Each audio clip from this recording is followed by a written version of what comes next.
and welcome to Alzheimer's Speaks Radio. I'm your host, Lori LeBay, and I'm so excited that you're joining us today. We are going to have a fascinating conversation as usual as we learn from people all around the world at all ages and stages of life. Stay tuned as we shift our dementia care from crisis to comfort. Here we go. What you think about, you will bring about dementia change. We will. Well, hi, everyone, and welcome to Alzheimer's Speaks. I'm your host, Lori LeBay, and I'm thrilled you are here to join us today. We are going to be talking with Always Home Connected, and we're going to have an interesting conversation like we always do.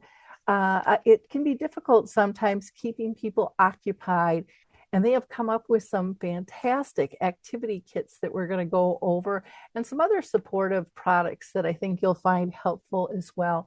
But before I introduce you to our guests, I want to give a shout out to the Area Agency on Aging in Texas in the Panhandle. I'm going to be down there on November 10th for their 17th annual caregiving conference. I'm going to be doing a whole day presentation. We're going to do a screening of the film, A Timeless Love, and you can register for that by calling 806-331-2227.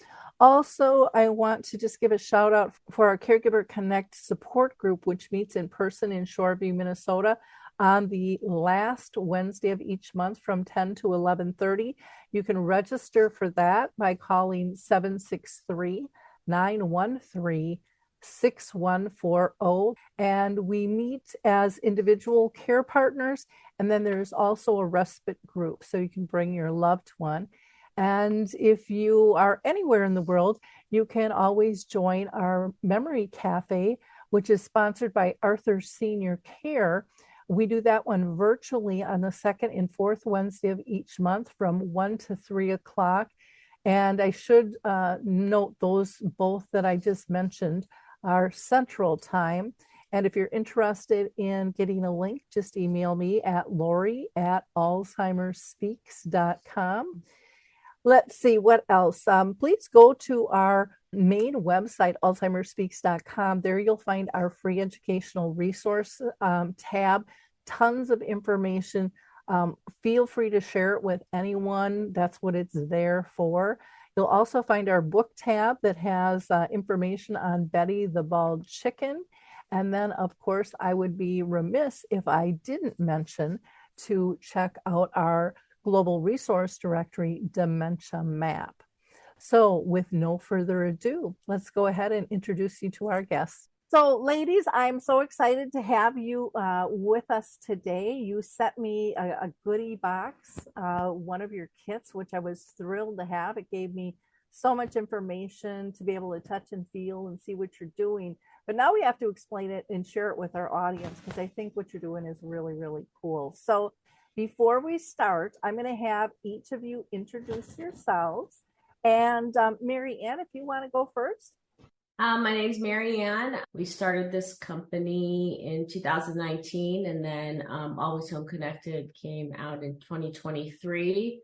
We came up with this idea because both of our parents had dementia, and that's how we bonded and thought we could help make a difference. Wonderful. And how about you, Debbie? I'm Debbie Axel. Mary Ann and I have been friends for quite some time, and we share a lot of the same interests. And unfortunately, we shared the fact that our moms both had a form of dementia. And to Mary Ann's point, that's how this company came together. And we love what we do right now. And we just want to share it with everybody, your audience and everybody we can to promote our company and the awareness for Alzheimer's and dementia. Fantastic. Well, you mentioned that both your mothers had dementia. So Debbie, I'm going to go to you first and have you, if you don't mind, just share a little bit about your story with your mom. Sure. I live in California. My mom was in Pennsylvania. She's since passed. So it was always very difficult for me to really understand what was going on being 3,000 miles away. So I had to leave it to my three brothers to kind of give me an idea. And I really think that all of the siblings were in denial because my dad would always just say, you don't know what I'm dealing with. And we didn't because we thought he was being overly dramatic.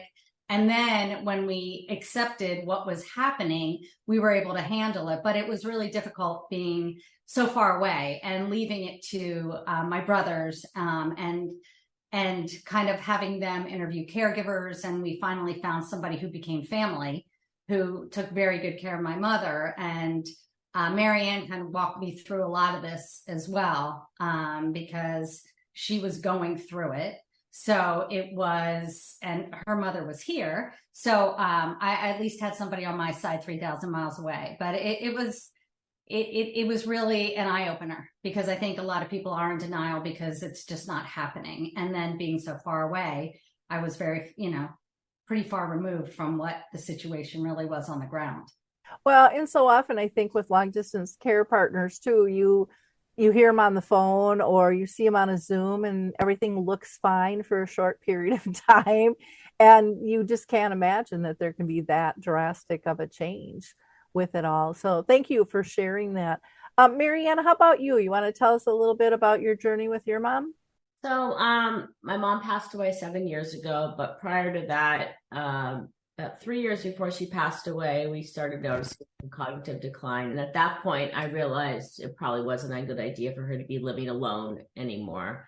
And so we found someone to live with her. And, it took 3 or 4 shots before we found the perfect person who was the perfect person. But then it came to the point where I thought it would be better for my mom to be closer to me, even though we both lived in Los Angeles. LA is a big city, and driving back and forth to see her and the caregiver, I decided to move her closer to me. So I found her a great memory care facility in Santa Monica, which I moved her into. So then I could just pop by every day and visit her and see the caregivers and how everything was going for that. And it was hard. My siblings, one of my siblings lives in LA, the other does not, but I think everyone was in denial, but I kind of really saw what was happening.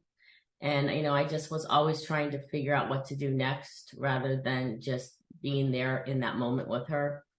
And it was about 3 years that she had dementia before she passed away for other circumstances. But, it was really hard. And I didn't, even though I had a lot of family here, I didn't have anyone that was going through it with me. And so I really relied on her caregivers, and those became like part of our family and our closest friends. But, getting them to bond was really hard as well. Yeah, it's never easy. When you were talking about you found someone to stay with your mom and, caregiver when she was, living independently, 3 to 5 people, that's not too bad compared to some stories out there to find the perfect match and then realize things have changed. And I would imagine that allowed you to be a little bit more of a daughter once she was placed and things, which is always nicer.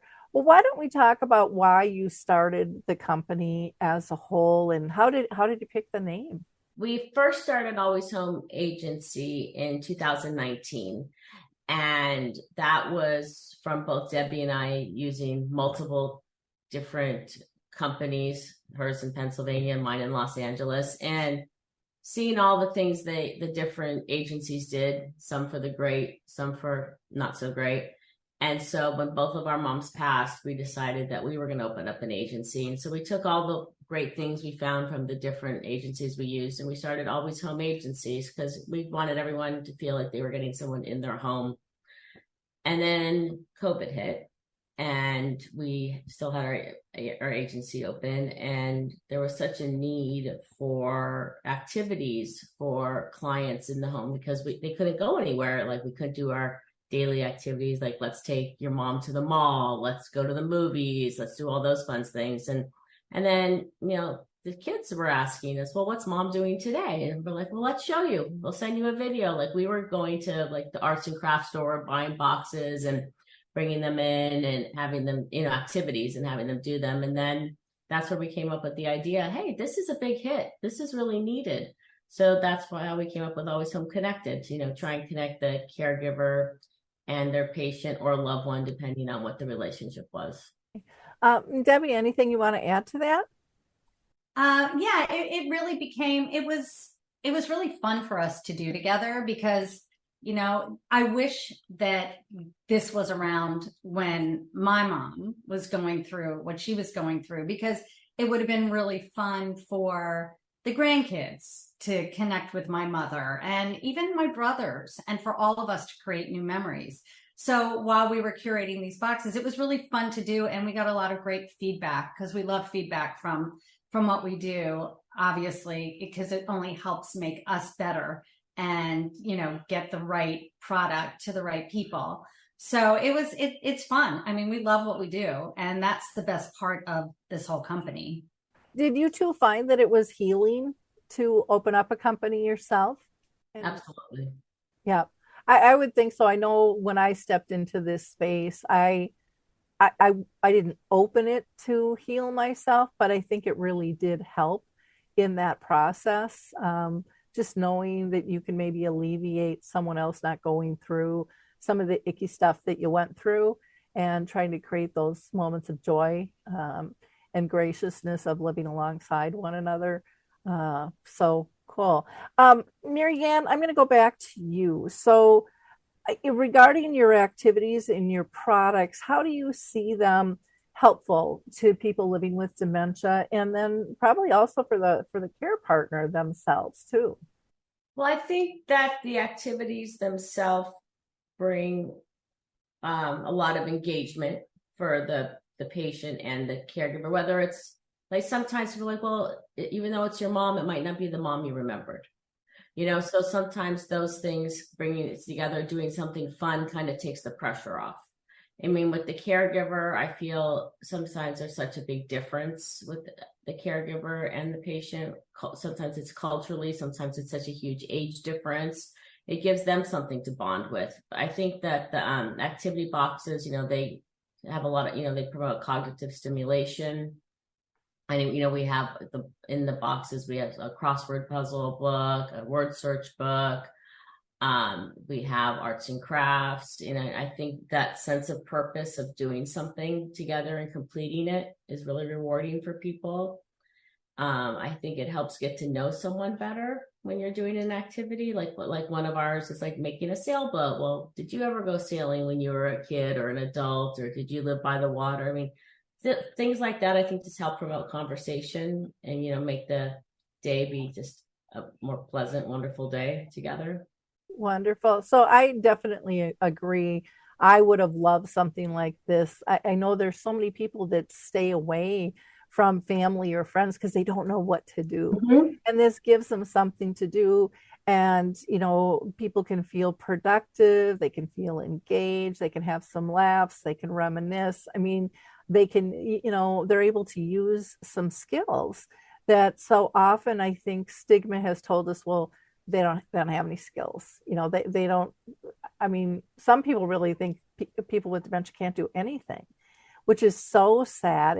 And I think we're changing that, but still a lot of those old stigmas are out there, and people are afraid to try anything new. Well, no, they can't do that. They've got dementia. They can't learn how to do that. And yet that's the whole point of doing something together in terms of being able to guide them if that's the stage they're in. But many could still do a lot of the things, that you have in here, by themselves in early stages with, you've got one here. I don't know if you can see this with putting buttons on and decorating a turtle.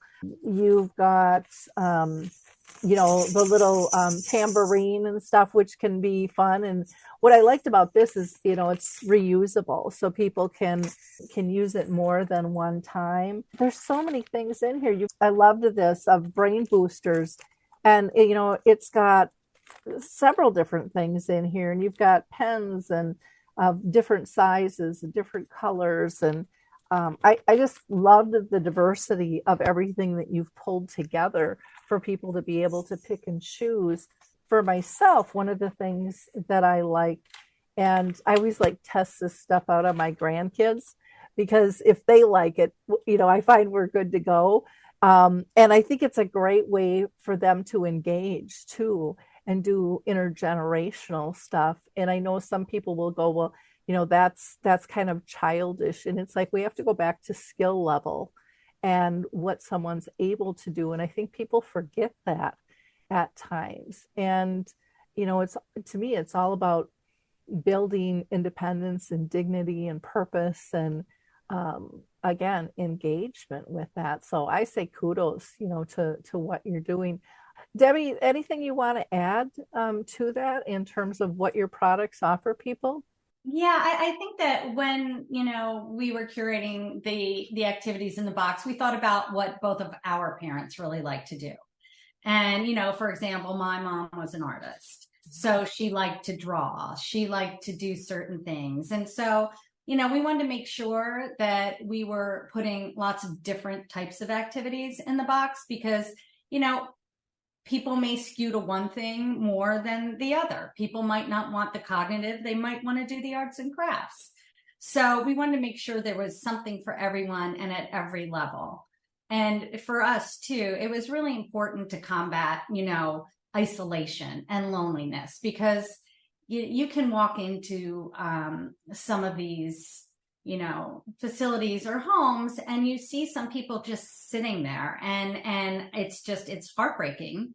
And to me, it was making sure my mom wasn't alone, making sure she had engagement, making sure she just wasn't sitting in her room because she was such a vibrant person that, it was part of that was let's get this going. Let's engage. Let's get people connected. Let's make sure our loved one feels really good about themselves and feels like they have a sense of purpose. Because at the end of the day, that's what it's all about. Like Marianne was saying, it may not be the mom you grew up with, but it's still your mom. And it's, my duty as a daughter to take care and make sure she is getting what she needs. So, where she was, there was a lot of go get her nails done, go get her hair done, go walk around the block, go take her outside, see the leaves. So this would have been, for me, I really wish she had more activities to do. But, we have other, besides the activity box, we also have things like puzzles and games that also are really good for engagement. So it was all about not isolating my mother or anybody else who may be experiencing, dementia or any kind of decline. Yeah, it is about choice. And everyone is going to do things a little bit different and find comfort in different things. And what they don't choose to do today, they might choose to do tomorrow or vice versa. That's just part of the disease. I also, when you said, your parent may have changed or your loved one or your client, whoever it might be. But I think it's a great opportunity to be able to see. I always referred to my mom as a younger version of herself as she went back in time. And she taught me to play again, like loosen up, Laura, and just sit and color with me or just laugh with me or, whatever. But it was, for me, that was really humbling. And it gave me a sense of peace too, to see her playful. Cause my mom was, and she was playful, but not at that level that and I don't know if you experienced this, but my mom lived with the disease for 30 years, but there was like this innocence that even when my mom was an adult and playful, there wasn't that innocence that kind of comes wrapped with dementia, or it did in my journey. Deb, did you have that experience? Oh yeah. She was hilarious. Mm-hmm. She was like hitting on all the male CNAs. Like she was a kid. It was kind of like a cycle. She was really good, and then it was really bad. But during those good times, she was just so appreciative of everything. She loved her kids. She loved just being around people, but she was hilarious. Some of the things she did, I was like, oh, I would have totally hung out with you if I was, your age, a long time ago. But yeah, it was very humbling. I think that's like the perfect word, because you are seeing your parent in a whole different light, and it does give you some comfort that they're happy. Oh, definitely. Marianne, what are your thoughts on that? Did you experience that with your mom? Yes, I it's a weird way to describe it, but I finally saw my mom relax. My mom was always very rigid. I mean, fun, but everything, there was a task, we got the task done, we moved on, and she kind of lived her whole life like that. And I when she got dementia, I feel like she kind of just sat back, and we didn't have to be on a schedule. She was fun. She kind of lost her filter on here and there, but she was so loving and fun. She was always loving, but she just kind of was very relaxed and just went with the flow, which was not her usual person at all. So it was nice to see that side of her.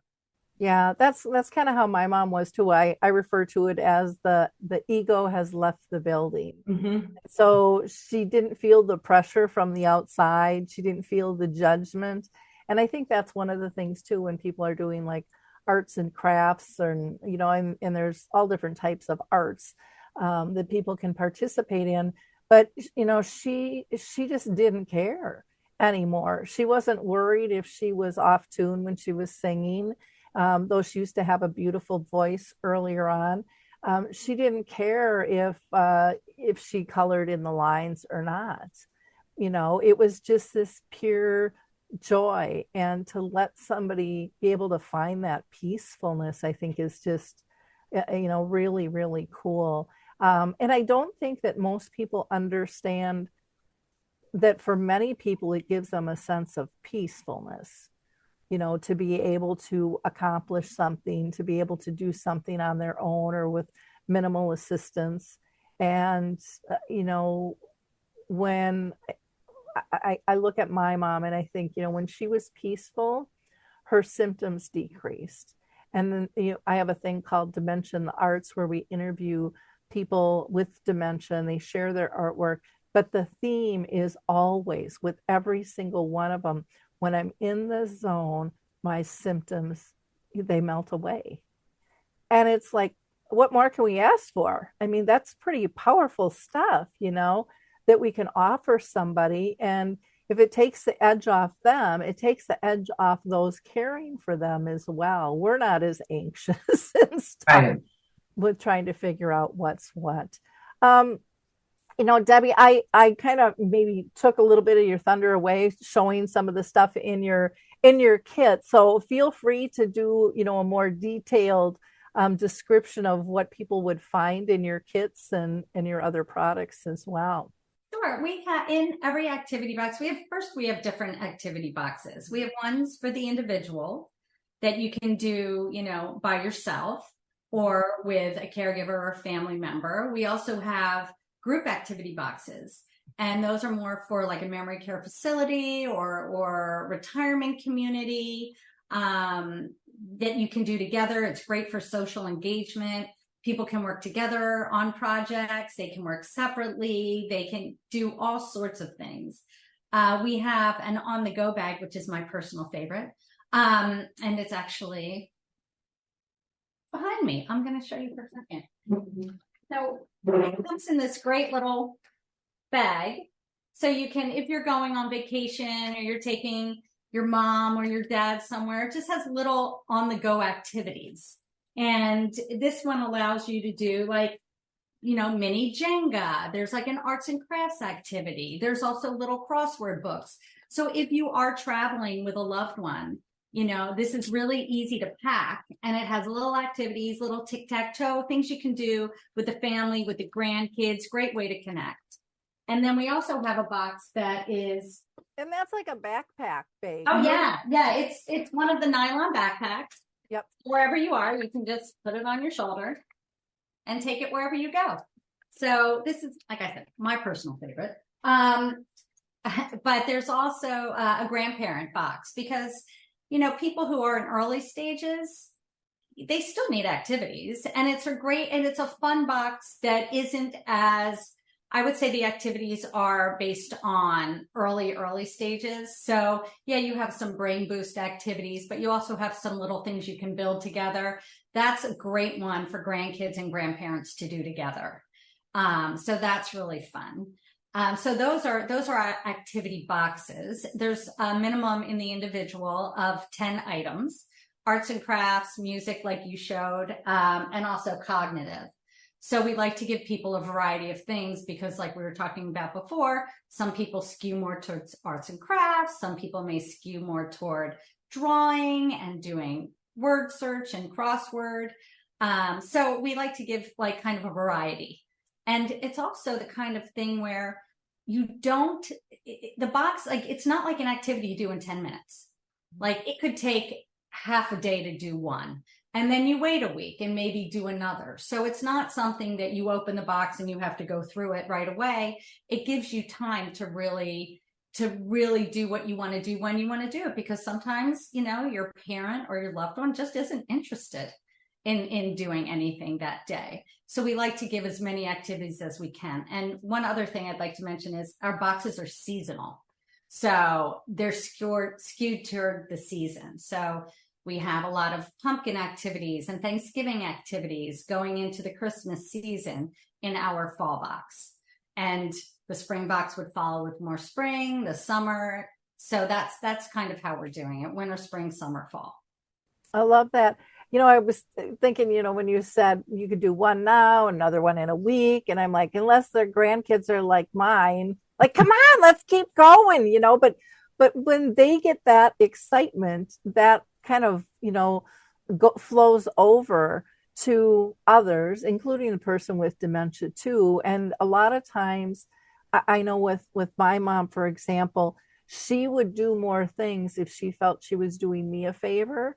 So if the grandkids are saying, hey, let's do another one, you know, a lot of times they're going to go, yeah, let's do another one because they're having fun. It's light and they're engaged and, you know, they want that time with their grandchild. So if they're getting anything out of it or not, they're staying because of the relationship with it too. And other times it can be totally reversed.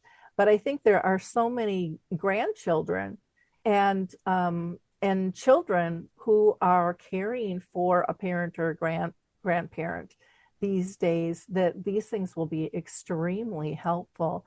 And I would think also for communities and home health care, you know, their staff is stretched to find ideas. So to have this stuff come packaged that you can just, you know, utilize, that's pretty slick.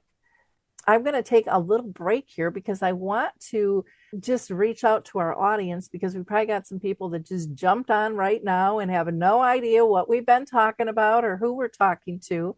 So we have been talking with Mary Anne Roberto and Debbie Axel, and they are the co-founders of Always Home Connected. And we've been talking about a lot of their packaged kits that they have available that'll engage and create purpose and just to have fun with. And so you can go to their website, alwayshomeconnected.com. You can also email them at info@alwayshomeconnected.com. And they're on Facebook and TikTok and Instagram and Threads. They're really up with all the new and latest stuff. And LinkedIn as well, under their title, Always Home Connected. So you know, you can't miss them. So feel free to rewind, catch it from the beginning, hear their stories about their own mothers living with dementia and how they got into this space and what their goals are. It's amazing how many people create a service, product, or tool because they've been personally touched. And I am amazed by the detail and the understanding that individuals have when they're on that journey and how targeted they are. Plus, I think, you know, like you guys said earlier, you're opening to listening. You want feedback on what's working and what's not. What kinds of feedback have you gotten? And Mary Anne, I'm going to throw this one to you from families with these kits. Well, just the other day, I had a friend tell me she had got the kit and then we put in some extra because they have 3 grandchildren. was the first Sunday all the grandchildren had been over and no one was on their iPad or iPhone. Oh, sweet.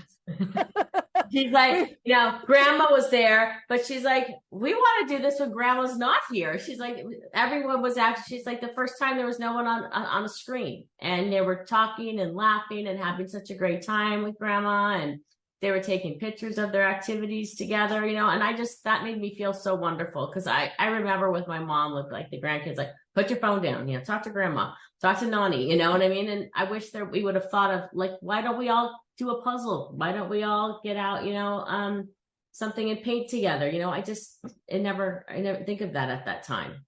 That made me feel really good. Well, and our electronics have kind of taken over. Everyone's heads down and their thumbs are going. They're all going to need thumb replacements instead of hip replacements, as they age.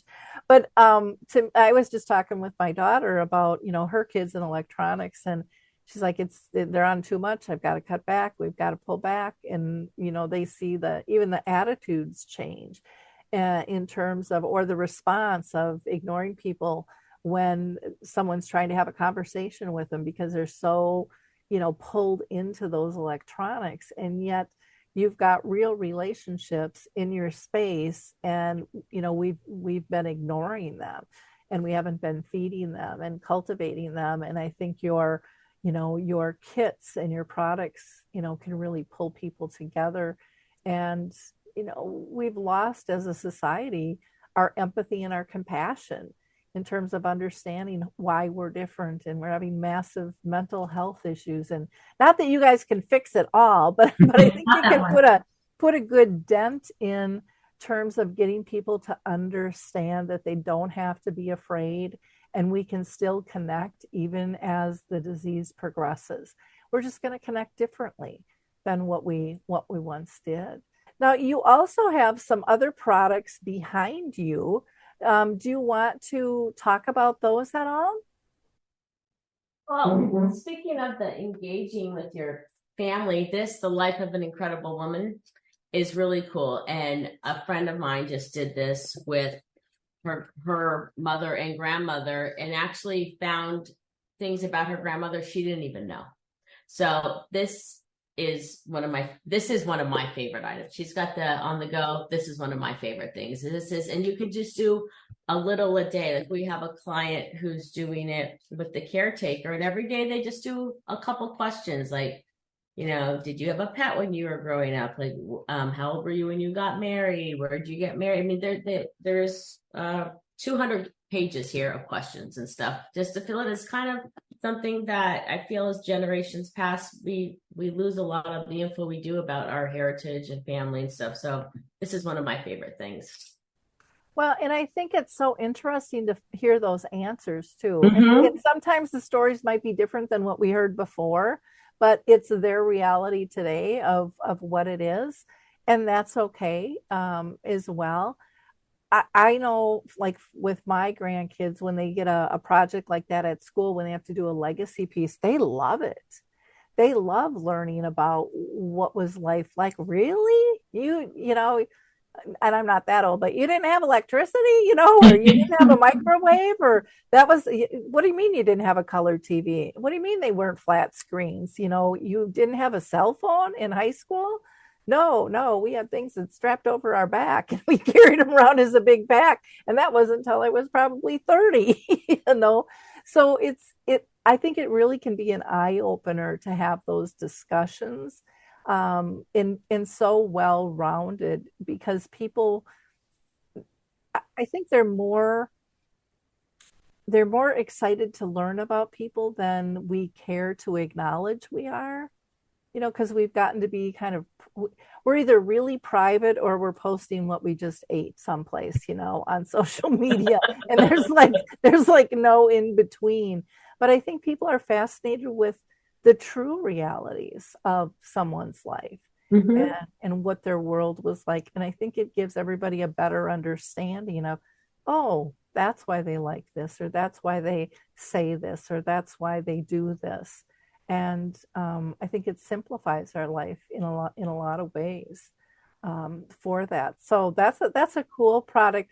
Now, what's the big doll with the long arms back there? This is the hug. It has weighted arms. It has a heartbeat, and it also has a music thing that you can put in it and download music from your either computer or through your phone, and it can play music. And it's just, I mean, people just adore this, adore the hug. I mean, I just think, it's, you can hug it. It feels great. What do you think about this? Yeah, it has. I think it's like, how weighted blankets sometimes make you feel comfort. It's to make you feel, it's for that comfort. It has, the arms hugging you and around you. It's really a nice little sensory, instead of a baby doll, this is something that's just a little bit bigger. And it's just, from what we've heard, it's really comforting to the people who actually use it the way they need to use it. And it's so you're not, and it's also so you're, again, going back to the loneliness, you're not alone. You feel like there's someone with you. If there's a heartbeat, if there's music from when you grew up, from the past that you like, it's just something to keep you kind of calm, reduce the stress, reduce agitation, because I do know that my mother would get stressed and then she wouldn't know what to do. And if there was something like this, it would have been really helpful for her because it's comforting. Oh, I was going to ask, can you load your own music to it, or does it come? Yes. Okay. Any kind of music you want. Okay. And I think, with the heartbeat, I mean, I always think of little puppies, when they're first born, if they are taken from their mom, put a little clock, in their cage, or they actually have little heartbeat things you can put in the blankets, just so it gives them that sense of comfort. And those are little things that we forget about, I think. And they can be so important on so many levels with that. And the weighted blankets, those have just taken off.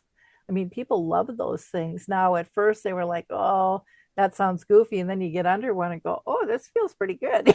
I'm pretty comfy.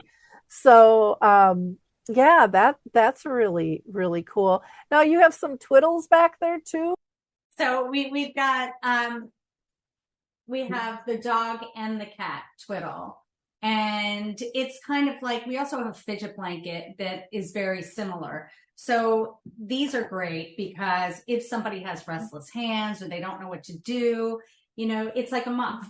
And then there's little things inside. Obviously, you know what the twiddle is, but you can play with it on the outside, on the inside, and it's just, again, it's soft. It's comforting. It's something where you can just keep it on your lap. So you're not alone. And similar to the fidget blanket is like a twiddle blanket. And then we have a fidget blanket that has lots of things you can do on that: tie, untie, buckle, unbuckle, zip, unzip. So it's just things you can do to keep somebody, occupied, so they don't get restless or they don't get anxious. I was talking with my granddaughters and they're like, well, that's not a fidget toy, Grandma. Fidget toy, you can spin or you can pop the bubbles. And I'm like, no, this is another form of a fidget tool. I said, so you got the little bag that's crunchy and it makes noise when you have it. You can put your hands inside the twiddle and there's something in there that people can play with too. You've got the ribbons, you've got all different types of things. And I like them because there's ones that are kind of more for a male than a female. If that's important, for many, it's not.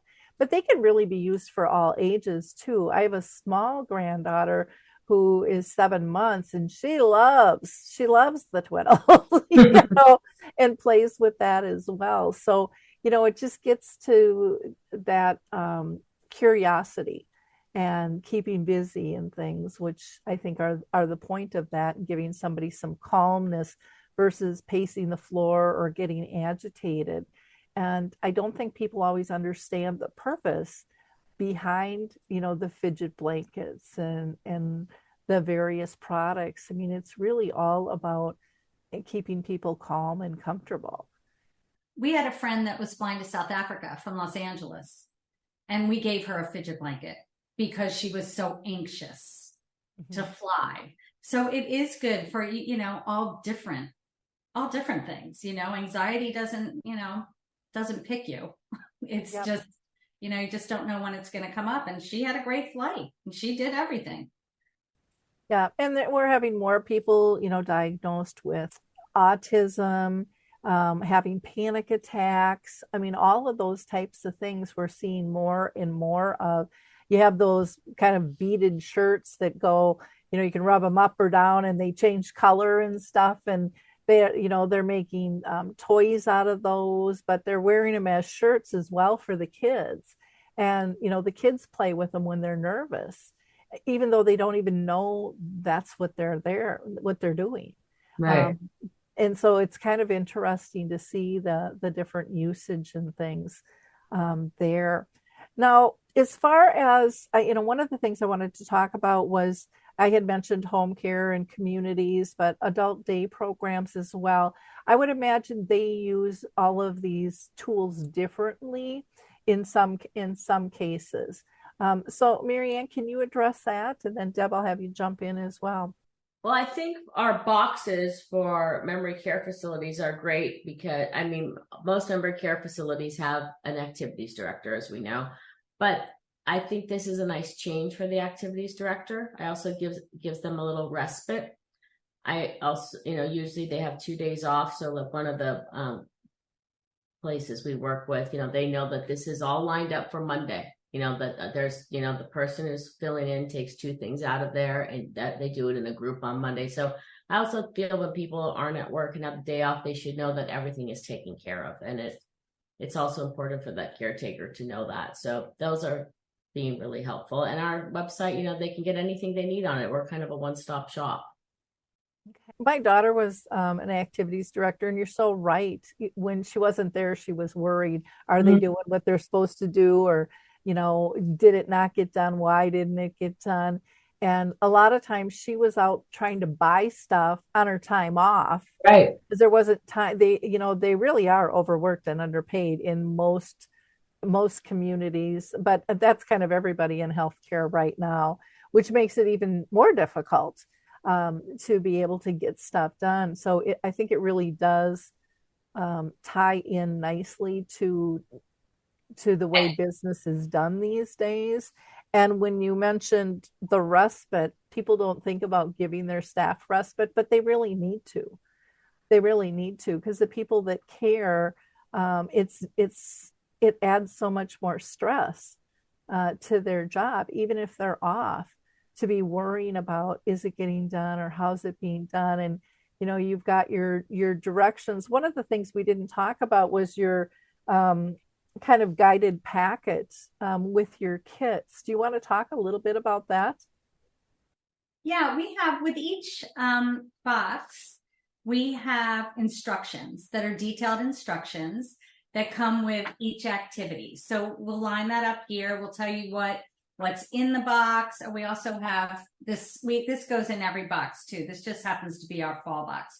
So it just tells you what's in the box and then has a picture of the finished product, because that's always helpful. Because if you don't have a picture of the finished product, you just don't know what you're going to get. But that could be fun too. But we have this, so it has instructions, goals, and objectives. And as Marianne was talking about earlier, we have conversation starters. So if you're doing something for Halloween, we'll ask about, do you remember going out for Halloween? What costume did you wear? What was your favorite candy? Just so you can prompt and have a conversation and reminisce and try and bring back memories. And at least, it's really good for the care partner or the family member to learn a little bit more and just to engage and to get your loved one to just open up a little bit and to make it a really fun overall experience. And you never know what you're going to learn. Never know what those Halloween costumes were like back then. So, so with every kit, you do get instructions, what's in the box, and a picture of what it's supposed to look like, just to give you a little, little guidance. Well, that is wonderful. Now, for subscriptions, can people order it once, or are they tied into getting something every month or every quarter? How does that work? They are not, no, this isn't a subscription thing. What we found out sometimes with some subscriptions, even though you click like I'm done, you keep getting things.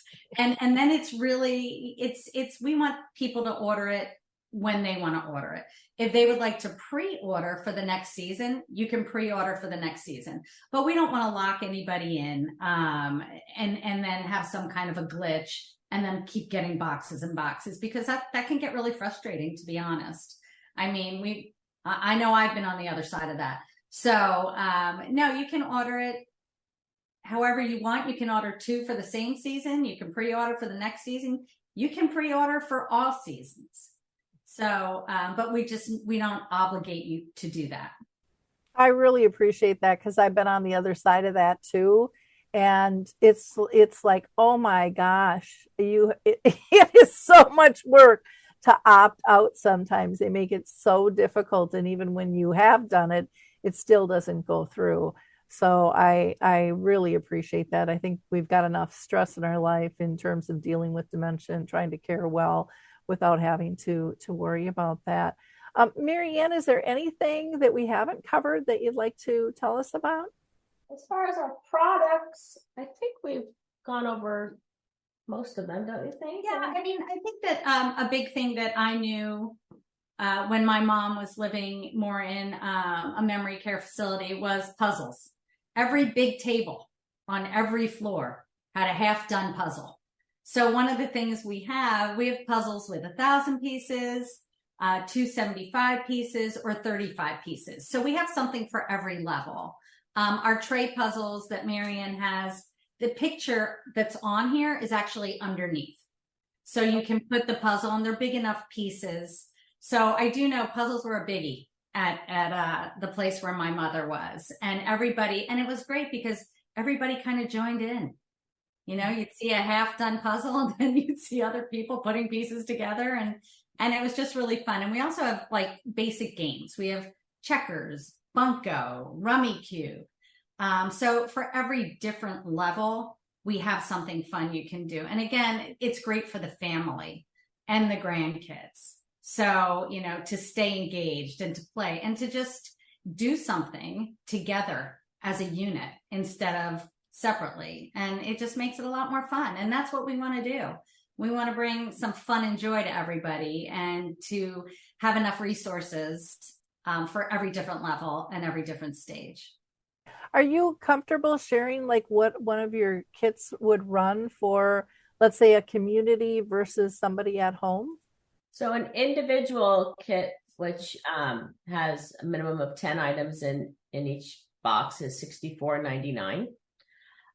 We have them in boxes of 8, groups of 8 or 12, but we'll totally customize to any place that wants different numbers. So our boxes of 8 would be $329, and the boxes of 12 is $429. So we give a really large discount for the group boxes. Well, that's fantastic. Well, like I said, I'm so glad you guys were able to take the time to be on the show, because I think it's important for people to know what options are out there, because people are lost when it comes to this, and you don't know what you don't know until you happen to stumble across it. Or like I always say with people, you know, please like, click, and share this, not because I chase the numbers, but because there are people in your own sphere that need this information.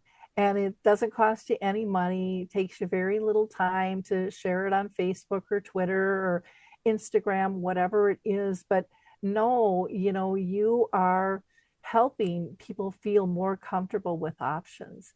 And some people might be in denial in your own group, and they're not ready to say, we need help yet. But when they see stuff often enough, it's much easier to reach out in the long run. So be a giver of hope.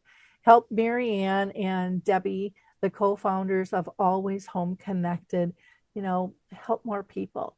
It's always better, you know, for us to work together in terms of spreading awareness and removing stigma, and most importantly, you know, building engagement and creating joyful moments. We need more of those today. Again, you can go to their website, alwayshomeconnected.com. You can email them at info@alwayshomeconnected. And, feel free to follow them on Instagram, Threads, Facebook, TikTok, and LinkedIn. Let's get these activity boxes out to the people that need them. Thanks, everyone. And to Deb and Marianne, thank you for all you're doing.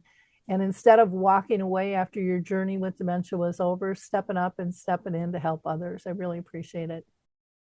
It's time to rethink, renew, and reimagine retirement. Hey everybody, Jared Sebesta here, host of Retire Repurposed. Now this podcast is about the non-financial parts of retirement, which many times can be even more challenging than the financial. We believe retirement is not the end, rather the beginning of what could be the most impactful, purposeful, and fulfilling season of a person's life. So don't retire, become repurposed. To listen now, search Retire Repurposed on your favorite podcast platform, Senior Resource, or Life Audio.